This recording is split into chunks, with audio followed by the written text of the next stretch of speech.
Hello, this is Love and you are watching my channel, and in this video we will talk about hepatitis B virus. This is the topic of internal medicine, uh, but before starting the pure topic, I want to tell you about the hepatitis B virus. So let's see some of the microbiological portion of this topic. So let us suppose this is a virus and we have the information that is related to virus. So this is actually hepatitis B surface antigen. This is hepatitis B surface antigen. It is also written as HBsAg. It is also written as HBsAg. Now another we have in red color we have another antigen. This antigen is known as core antigen. This antigen is known as core antigen. So this core antigen is written as HBcAg. It's written as like this. And we have now this antigen. So this antigen is present between the surface antigen and the core antigen. So the star shaped antigen are basically known as HBeAg. It is known as HBeAg. And the main material, the genomic material, lies inside. So this virus is so in some of the books you may see it is written as a single stranded. In some books you may see it as a double stranded. But this virus is basically partially single stranded and partially double stranded. So it is partially single stranded and partially double stranded. The size of the virus is actually 42 nanometer. The size of the virus is 42 nanometer, and this antigen is basically known as hepatitis B virus DNA antigen. So it is hepatitis B virus DNA antigen.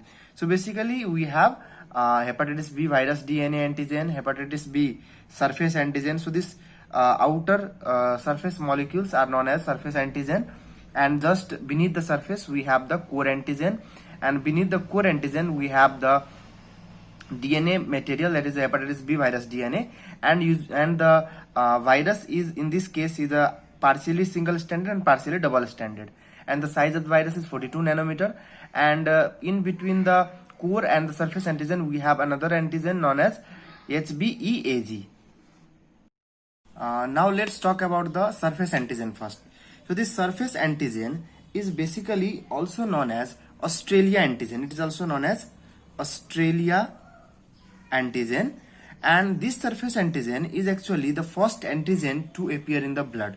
So it is a first antigen to appear in blood,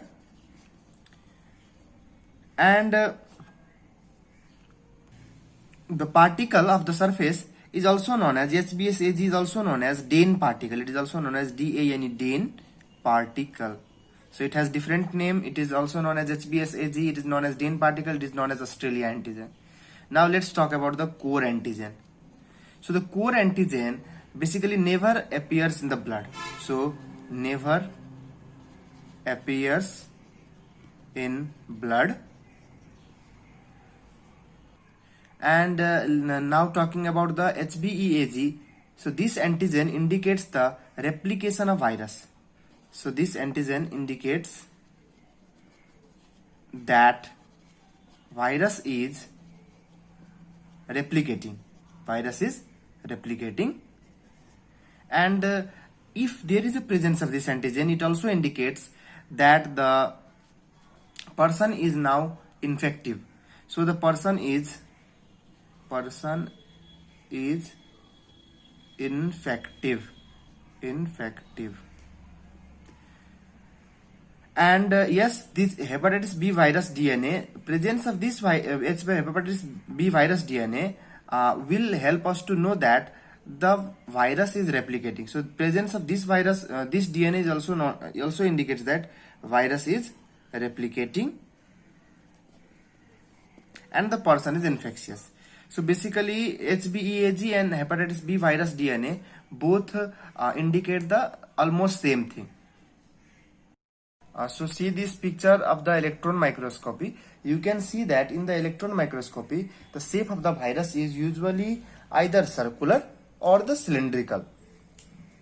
The shape of the virus is either circular or cylindrical. So circular or cylindrical shape is seen in basically the electron microscope. So whenever this virus infect a person, then usually the viral replication is indicated by HBeAg. So this antigen basically indicate the viral replication, and it also indicate that the person is now infective. He can actually transmit the disease to the normal healthy individuals. So this antigen usually is present in the infected person, usually in the all the body secretion. This antigen is present in the body secretions as well as the blood. But in Europe, basically in Europe, like the country, in the country like Siberia, in the Cyprus, and in the country also, in the Russia also, there are some people where such kind of the virus is found, where the virus do not actually excrete the HBeAg. It means virus there what happened, there is a special variant of virus, a special variant of virus. This is such a kind of virus which will actually replicate, but will not excrete HBeAg. So this antigen will not be excreted by the virus, and if this antigen will not be excreted by the virus, then in that case the doctors will find difficult to diagnose that the patient is infective or not, or the virus is actually replicating in his or her body. So basically in those country, the virus keeps on replicating or keeps on increasing its number, but it is very difficult to diagnose that that the virus is really replicating or not, as the HBeAg is not actually excreted in the body fluids. And usually in those countries, usually the diagnosis come very late, and due to which the disease also shows a very aggressive clinical course. So the disease shows aggressive clinical course there in the Europe. But in our countries, the virus usually secrete the HBeAg, and we will easily find out that the person is infective or not. So it is easier in our country to treat this virus in comparison to the this virus in the Europe, as the same virus hepatitis B in the Europe have some kind of the mutation, due to which they will not follow the classic rule of the virus, and such a mutant is known as pre-core mutant. Now let's talk about the routes of entry of this virus. So what are the routes of transmission?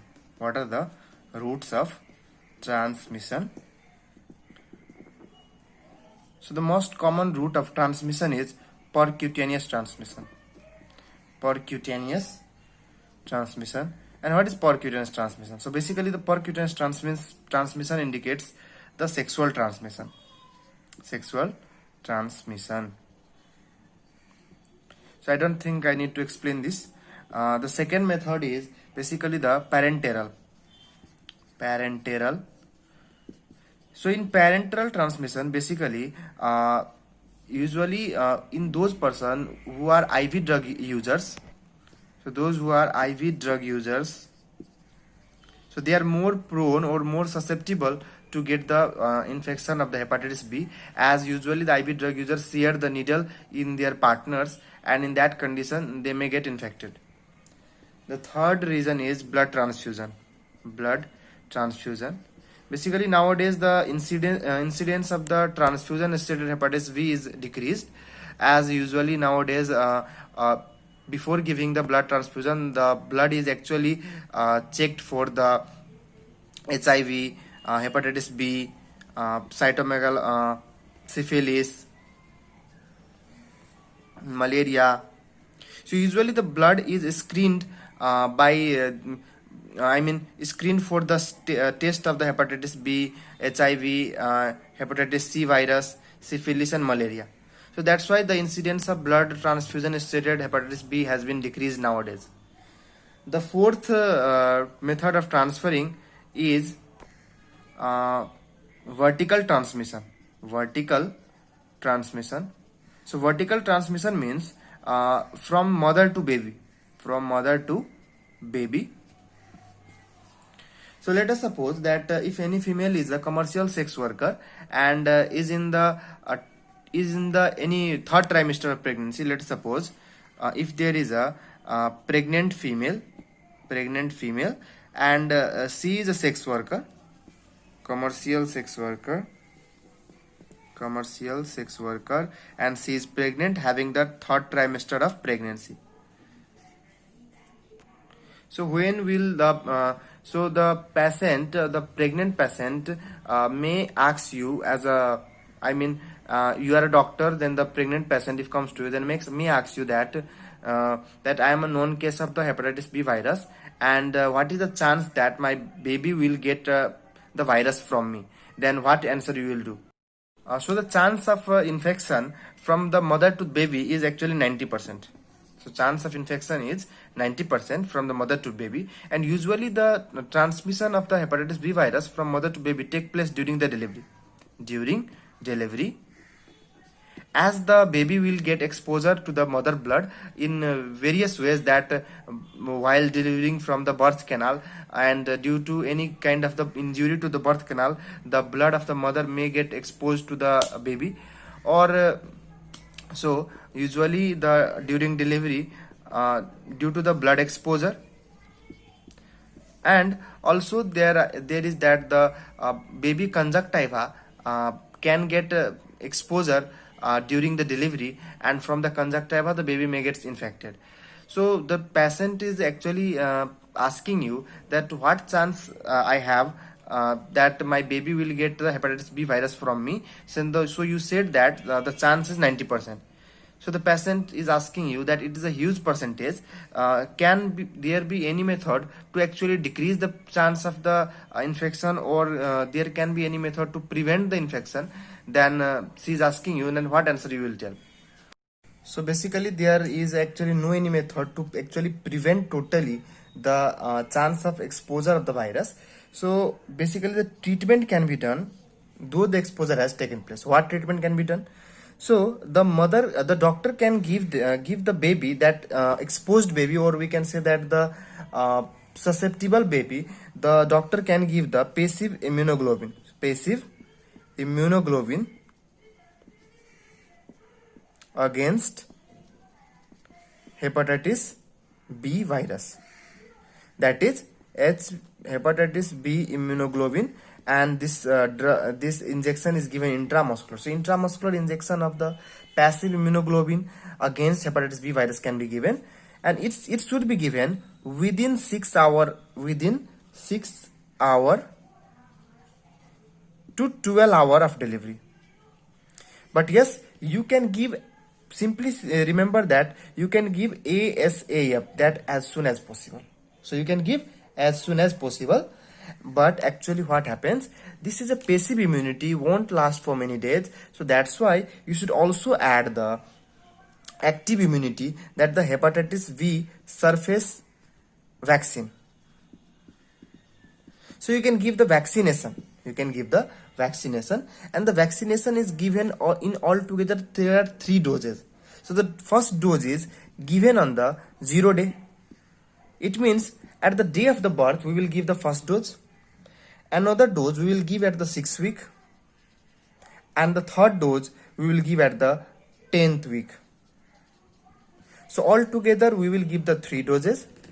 0 day, it means at the day of birth, 6th week, and at the 10th week. So basically we are giving the 2 type of treatment to all those baby whose mother are having hepatitis B. So what we will do, we will give the passive immunity intramuscularly to the patient, to the baby, just after the delivery, within 6 to 12 hours. as soon as possible. And hepatitis B vaccination, this hepatitis B vaccine, as the passive immunity will not last for many days. So basically, for the long lasting immunity,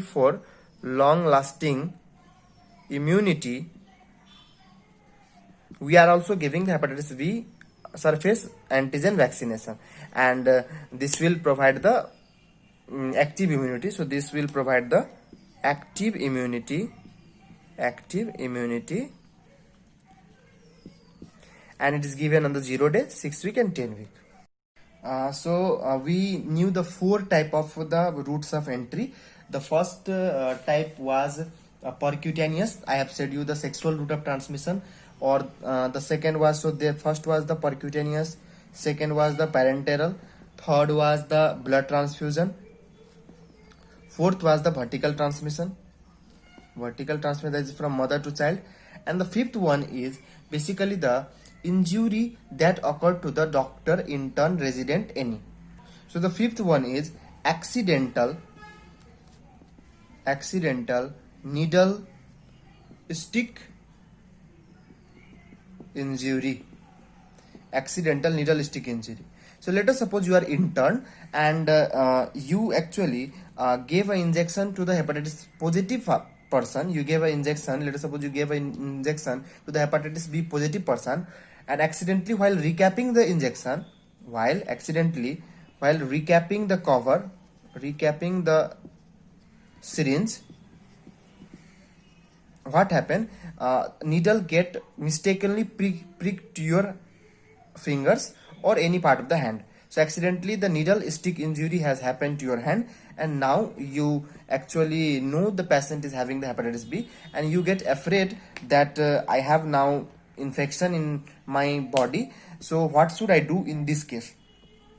The accident has already happened. We cannot reverse the accident, but what we can do? So the intern actually calls his senior doctors and ask him that accidentally he get needle stick injury. Now he didn't want to lose his life. What should he do to prevent from this? So what the patient can do? The patient can get the, first of all, passive immunoglobulin,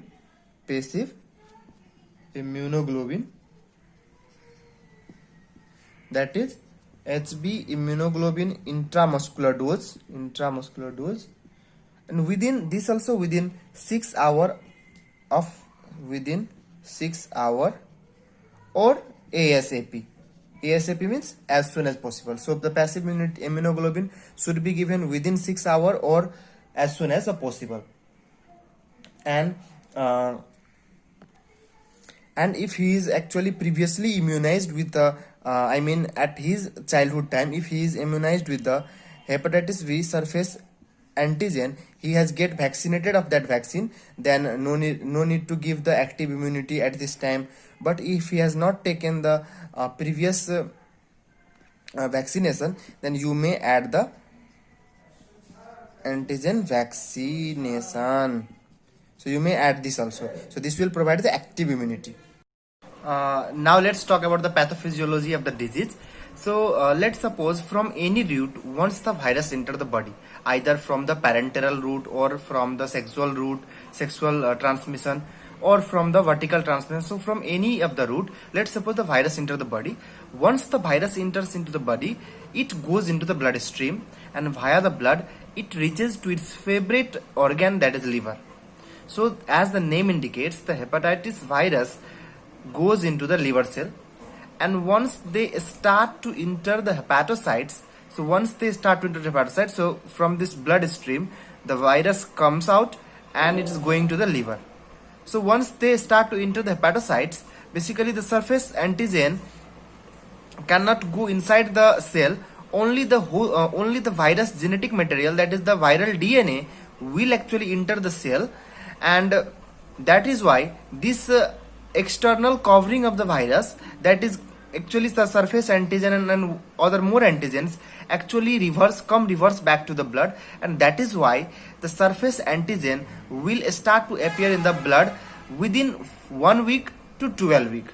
So it is the first antigen to appear in the blood that is surface antigen. So HBsAg, it means it is a surface antigen. This antigen is the first antigen to appear in the blood, and now the viral DNA is in hepatocytes. So in the red color I have shown you the viral DNA.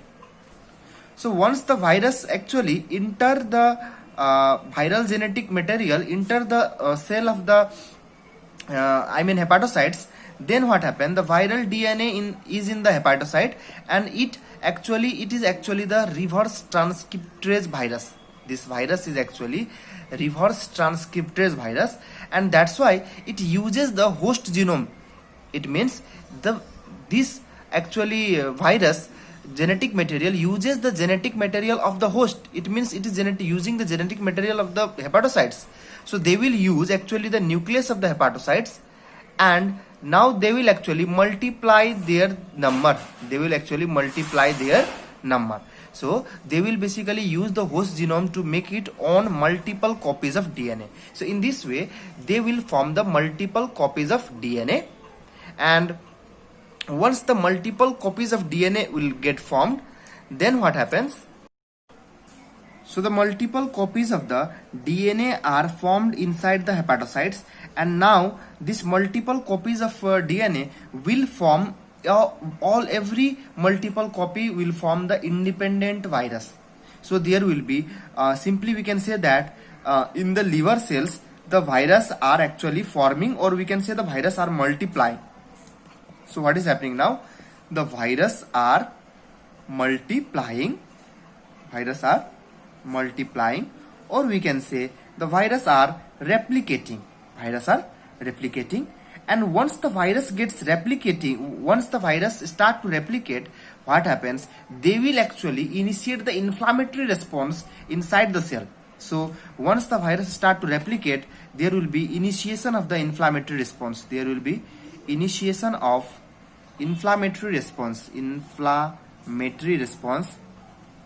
And once the inflammatory response is initiated, what happens from the bloodstream? So let us suppose this is the bloodstream. So from the bloodstream, the macrophages, the neutrophils, the lymphocytes, all will come and they start to actually damage the cells.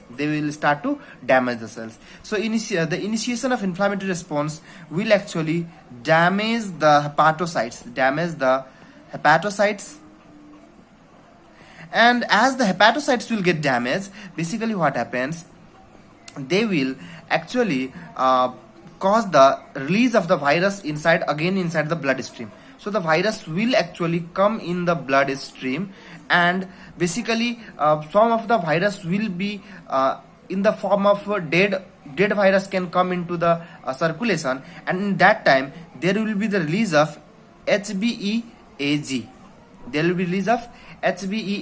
So this HBeAg antigen will get expressed, and along with this there will be hepatitis B virus DNA will also appear in the blood.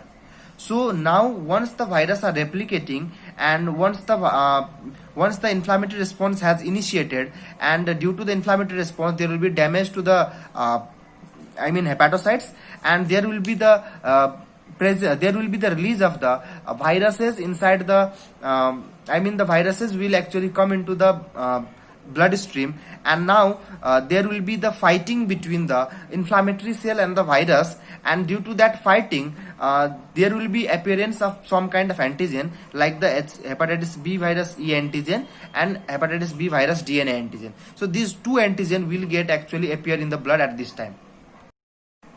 So now the hepatitis E antigen and hepatitis B virus DNA start to appear in the blood, and at this stage the person is infective that he can transmit to the other normal person.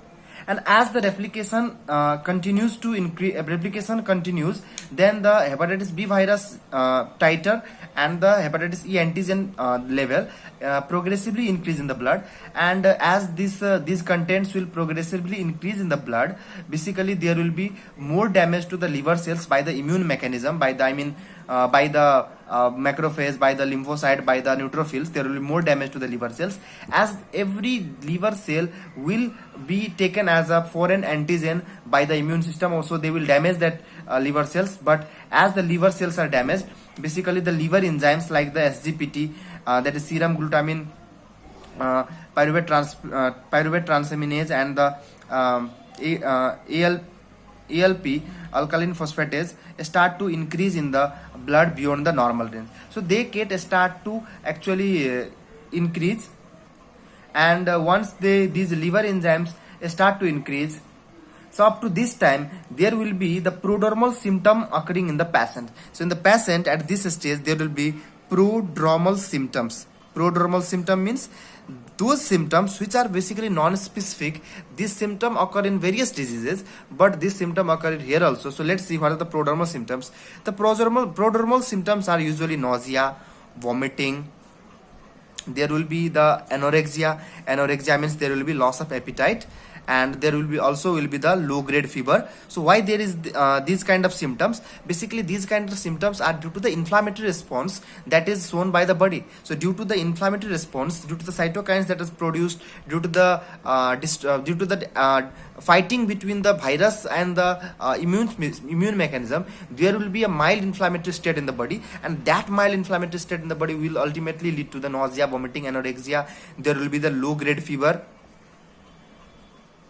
So these kind of the prodromal symptom will be present at this stage, and when this stage progresses, then at last there will be increase in the serum bilirubin level.